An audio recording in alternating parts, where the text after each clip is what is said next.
Hello বন্ধুরা, কেমন আছো? আশা করি খুব ভালো আছো। তো আজকে তোমাদের কাছে একটা ছোট্ট ব্লগ নিয়ে চলে আসলাম। আজকের হচ্ছে আমার মায়ের জন্মদিন, 28শে জানুয়ারি। তো ভিডিওটা হচ্ছে কালকে রাত্রি 12টার। মাকে সারপ্রাইজ দেবো বলে এগুলো করা হয়েছিল। দেখো, আমার দিদি ওইদিকে আমাকে ভিডিও কল করে রেখেছে ল্যাপটপ থেকে, আর আমি ওইদিকে আমার ফোন থেকে। আমি আর ভাই ছিলাম আমাদের ঘরে, আমার তো ওখানে যাওয়া হয়নি। তা আমি মায়ের জন্য পায়েস বানিয়ে রেখেছিলাম এখানে সন্ধ্যেবেলা, কালকে সন্ধ্যেবেলা। আর দিদি কেক এনে রেখেছিলো, আর মা ঘুমাচ্ছিল। দিদির কাজটা শেষ হয়ে গেল, দিয়ে দিদি আমাকে ভিডিও কল করে কেকটা সাজিয়ে মাকে ডাকলো। মা ঘুমিয়ে পড়েছিল। দেখো কিরমভাবে মা পুরো অবাক হয়ে যায়, চমকে যায় যে এটা কী হচ্ছে। তা যাই হোক, মা তারপরে উঠলো, দেখলো আমরা ওই ছিলাম ভিডিও কলে, দেখে তারপরে উঠলো। দিদি ওই ক্যান্ডেলটা জ্বালিয়ে দিল। এবার মা উঠে কেকটা কাটবে।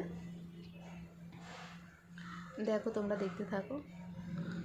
মা কেকটা কেটে এইদিকে আমরাও রয়েছি, হ্যাপি বার্থডে বলছি আর কি, আমি আর ভাই দুজন মিলে। তা ওই কেক কেটে এবার আমাদেরকেও খাওয়াচ্ছে আর কি। ল্যাপটপ থেকে তো আর খাওয়া যায় না। যাই হোক, এদিকে দিদিকে খাইয়ে দিল। তাই এইটুকুই ভিডিওটা পুরো দেখো। যদি ভালো লাগে লাইক অ্যান্ড সাবস্ক্রাইব করে পাশে থেকো। তা আজকের জন্য টাটা।